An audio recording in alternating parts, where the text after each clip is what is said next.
ఈ రోజు దాదాపు 1 కోటి గొర్రెల వరకు ఉన్నాయని చెప్తున్నారు లెక్క.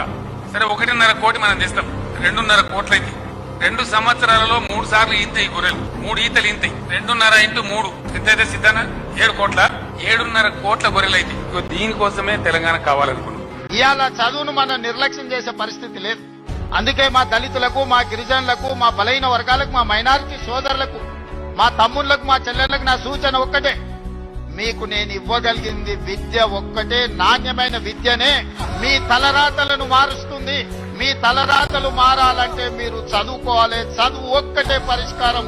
చదువు ఒక్కటే మిమ్మల్ని గుణవంతులు చేస్తుంది, ధనవంతులు చేస్తుంది, శ్రీమంతులు చేస్తుంది.